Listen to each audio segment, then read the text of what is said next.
देखिए इस चौंकाने वाले वीडियो को।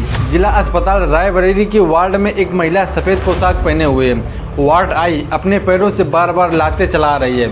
उसके सामने ज़मीन पर पड़ा एक बेबस युवक जो मरीज है।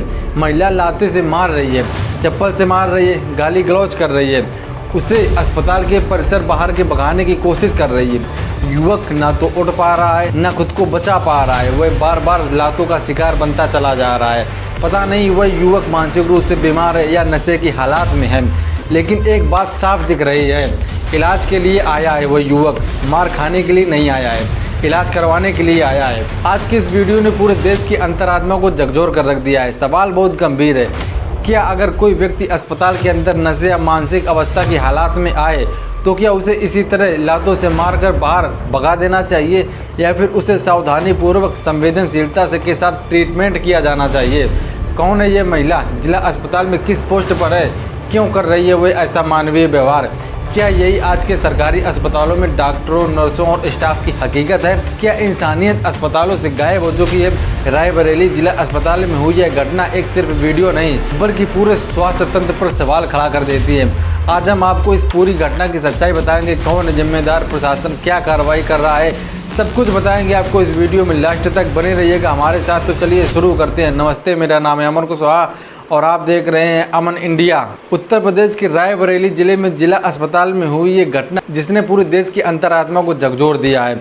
ये वीडियो सोशल मीडिया पर वायरल हो चुका है, जिसमें जिला अस्पताल रायबरेली के वार्ड में एक महिला, जिसका नाम पिंकी बताया जा रहा है, एक मानसिक रूप से अस्वस्थ नशे की हालात में पड़े युवक को बार बार लात मारती हुई नजर आ रही है। गालियां देती हुई उसे अस्पताल परिसर के बाहर निकालने की कोशिश करती हुई नजर आ रही है। वह ये दृश्य इंसानियत के नाम पर सबसे बड़ा कलंक है। रायबरेली उत्तर प्रदेश के एक महत्वपूर्ण जिला है। यहाँ की जनसंख्या लाखों में है। गरीब, मजदूर, किसान, बेसहारा लोग इलाज के लिए सरकारी अस्पतालों पर निर्भर रहते हैं। जिला अस्पताल रायबरेली, जिसे आधिकारिक रूप से राणा बेनी माधव सिंह अस्पताल भी कहा जाता है, ये इस जिले का मुख्य स्वास्थ्य केंद्र है। यहाँ emergency ward, general ward, surgery विभाग, मेडिसिन विभाग, पीडियाट्रिक्स, गायनकोलॉजी, आर्थोटोपेडिक्स, आईसीयू, ओटी और अन्य विभाग हैं, जहां रोज सैकड़ों मरीज आते हैं। मुख्य चिकित्सा अधीक्षक डॉक्टर पुष्पेंद्र कुमार इस अस्पताल की कमान संभाल रहे हैं और जिले की अधिकारी माननीय सरनीत कौर ब्रोका IAS हैं, जो 2016 की बैच के अधिकारी हैं और अप्रैल 2026 में इस जिले की चार्ज संभाला था।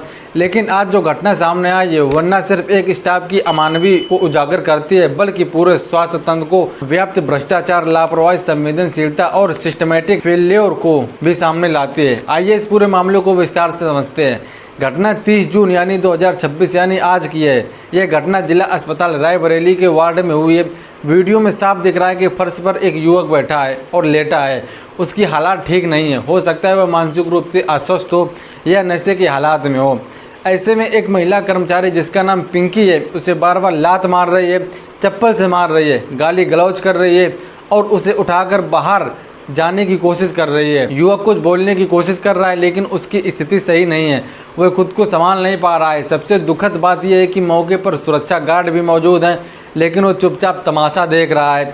कोई हस्तक्षेप नहीं कर रहा है, कोई रोकथाम नहीं कर रहा है। अस्पताल वह जगह है जहाँ इंसान दर्द लेकर आता है, जहाँ डॉक्टर, नर्स, सहायक कर्मचारी, सफाई कर्मचारी सब मिलकर मरीजों को राहत देने का प्रयास करते हैं। लेकिन यहाँ क्या हो रहा है? एक मरीज, चाहे वह नशे के हालात में हो या मानसिक रूप से कमज़ोर हो या बेसहारा हो, उसे लातों से पीटा जा रहा है। क्या यही सरकारी स्वास्थ्य व्यवस्था है? क्या यही मरीजों के प्रति संवेदनशीलता है? यह घटना अकेली नहीं है। रायबरेली जिले में स्वास्थ्य विभाग की हालत पिछले कई सालों से खराब बताई जा रही है। कभी दवाइयों की कमी, कभी एक्सपायरी दवाइयाँ मरीजों को दी जा रही हैं, कभी डॉक्टरों की कमी, कभी स्टाफ की बदतमीजी। मुख्य चिकित्सा अधिकारी डॉक्टर दिनेश कुमार और मुख्य चिकित्सा अधीक्षक डॉक्टर पुष्पेंद्र कुमार के नेतृत्व में ये अस्पताल चल रहा है, लेकिन ज़मीनी हकीकत कुछ और बयां करती है। जिलाधिकारी सरनीत कौर ब्रोका ने पहले भी अस्पताल का अचानक निरीक्षण किया था और लापरवाही पर नाराजगी जताई थी। लेकिन सबसे बड़ा सवाल यही है कि आखिर इस घटना के बाद क्या कार्रवाई हुई? क्या केवल जांच बैठा देने से न्याय मिल जाएगा? क्या जिम्मेदार लोगों पर कोई सख्त एक्शन लिया गया है? या अगर कोई कार्रवाई हुई भी है तो क्या इतनी मजबूत है कि भविष्य में ऐसी घटनाएं दोबारा ना हो? दोस्तों, जब भी किसी सरकारी अस्पताल में इस तरह की घटना सामने आती है तो सब कुछ दिनों के लिए खूब चर्चा होती है।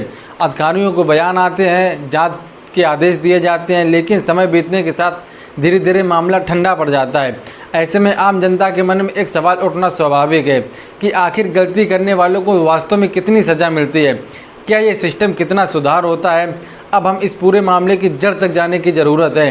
क्या यह केवल एक व्यक्ति की गलती है या फिर इसके पीछे एक बड़ी प्रशासनिक और व्यक्तिगत समस्या छिपी हुई है। क्या यह घटना भ्रष्टाचार, लापरवाही, जवाबदेही की कमी का परिणाम है? क्योंकि जब किसी स्वास्थ्य में निगरानी में कमजोरी पाई जाती है, जवाबदेही खत्म हो जाती है, नियम केवल कागजों तक सीमित रह जाते हैं, तब ऐसी घटनाएं जन्म लेती हैं। संविदा कर्मचारी की नियुक्ति को लेकर समय समय पर सवाल उठते रहे हैं। क्या भर्ती प्रक्रिया पूरी पारदर्शिता से होती है? क्या कर्मचारियों को नियुक्ति के बाद पर्याप्त प्रशिक्षण दिया जाता है? क्या उनके कामकाज की नियमित समीक्षा होती है? और सबसे महत्वपूर्ण, यदि कोई कर्मचारी अपने दायित्वों का सही ढंग से पालन नहीं करता है तो उसके खिलाफ क्या कार्रवाई की जाती है। इस मामले में वार्ड आई पिंकी तो संविदा पर कार्यरत बताई जा रही हैं। ऐसे में यह सवाल और महत्वपूर्ण हो जाता है कि क्या उस मरीज को देखभाल, मानवता और अस्पताल के आचार व्यवहार से संबंधित उचित प्रशिक्षण दिया गया था? क्या उसे यह समझाया गया था कि अस्पताल केवल इलाज की जगह नहीं है बल्कि संवेदनशीलता और सेवा का केंद्र भी है? या फिर सिस्टम की कमजोरी ने उसे यह महसूस करा दिया कि उससे कार्यों को कोई निगरानी नहीं करता है, उससे कोई सवाल पूछने वाला नहीं है। एक अस्पताल में आने वाला हर मरीज पहले से शारीरिक या मानसिक रूप से परेशान होता है। ऐसे में वहाँ कार्यरत हर कर्मचारी की जिम्मेदारी केवल ड्यूटी निभाने तक सीमित नहीं होती है, बल्कि मरीज के सम्मान और सुरक्षा को सुनिश्चित करना उसका कर्तव्य होता है। यदि किसी कर्मचारी का व्यवहार अमानवीय हो जाए तो वह केवल उस व्यक्ति की कमी नहीं बल्कि पूरे सिस्टम की विफलता मानी जाती है। यही कारण है कि इस घटना की निष्पक्षता बेहद जांच होनी चाहिए और बेहद ज़रूरी भी है। केवल एक कर्मचारी को दोषित ठहरा देना, मामला समाप्त कर देना पर्याप्त नहीं होगा। ये भी देखना होगा कि उसके पीछे कौन कौन सी प्रशासनिक कमियां हैं, किस स्तर पर निगरानी में चूक हुई है। भविष्य में ऐसी घटनाओं को रोकने के लिए क्या कोई ठोस कदम उठाए जाएंगे? क्योंकि यदि आज भी जवाबदेही तय नहीं हुई तो दोषियों पर सख्त कार्रवाई नहीं हुई, तो यदि सिस्टम में सुधार नहीं किया गया तो कल किसी और अस्पताल में किसी और मरीज के साथ ऐसी घटना दोहराई जा सकती है। और तब सवाल फिर वही रहेगा, आखिर जिम्मेदार कौन है? मानसिक स्वास्थ्य एक बड़ा मुद्दा है। उत्तर प्रदेश में लाखों लोग मानसिक बीमारियों से जूझ रहे हैं। सरकारी अस्पतालों में अलग अलग साइकियाट्री वार्ड या ओपीडी वार्ड होना चाहिए, काउंसलिंग होनी चाहिए, लेकिन ज़्यादातर जगहों पर ऐसा नहीं होता है। नशे की हालात में आए मरीज को पहले ट्रीटमेंट मिलना चाहिए, डिटॉक्स फैसिलिटी होनी चाहिए, लेकिन यहाँ तो उसे लात मारकर भगाया जा रहा है। यह न सिर्फ क्रूरता है बल्कि मेडिकल एथिक्स का उल्लंघन भी है। आइए पूरे सिस्टम पर नज़र डालते हैं। जिला अस्पताल रायबरेली में इमरजेंसी विभाग 24 घंटे चलता है। यहाँ भर्ती मरीजों की संख्या बहुत ज़्यादा है और स्टाफ की कमी बताई जाती है, लेकिन जो स्टाफ वहाँ भी है अगर इस तरह से व्यवहार करेगा तो मरीज कहाँ जाएंगे? गरीब आदमी के पास प्राइवेट अस्पताल का खर्च नहीं होता है, वह सरकारी अस्पताल पर निर्भर रहता है। अगर यहाँ भी इंसानियत नहीं मिलेगी तो फिर क्या बचेगा? यह वीडियो वायरल होने के बाद में सोशल मीडिया पर भारी आक्रोश देखने को मिल रहा है।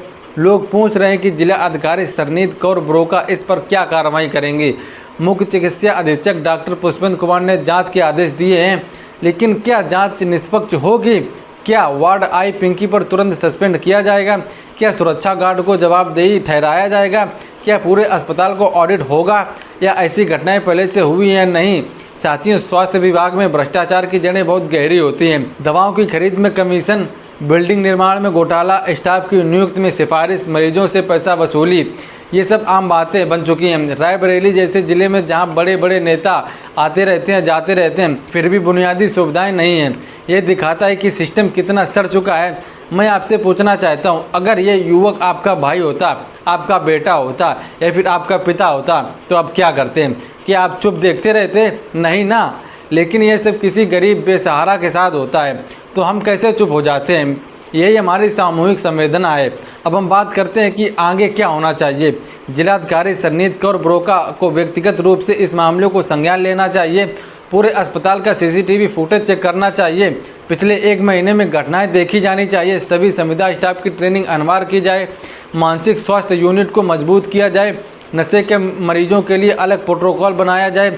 सुरक्षा गार्ड को सख्त निर्देश दिए जाएं ताकि मरीजों की सुरक्षा कर सके, न कि खड़े खड़े तमाशा देखें। मुख्य चिकित्सा अधिकारी और मुख्य चिकित्सा अधीक्षक को जवाबदेही ठहराना जाना चाहिए। अगर वे अपनी जिम्मेदारी नहीं निभा पा रहे हैं तो उन्हें हटाया जाए। स्वास्थ्य मंत्री और मुख्यमंत्री को इस मामले में हस्तक्षेप करना चाहिए। पूरे उत्तर प्रदेश के सरकारी अस्पतालों में ऐसी अमानवीय व्यवहारों की जांच होनी चाहिए। दोस्तों, ये सिर्फ एक वीडियो नहीं है बल्कि ये चेतावनी है। अगर आज हम इस आवाज़ नहीं उठाएंगे तो कल हमारा कोई अपना इस सिस्टम का शिकार बन सकता है। हमें ऐसे मुद्दे लगातार उठाने होंगे, अधिकारियों को टैग करना होगा।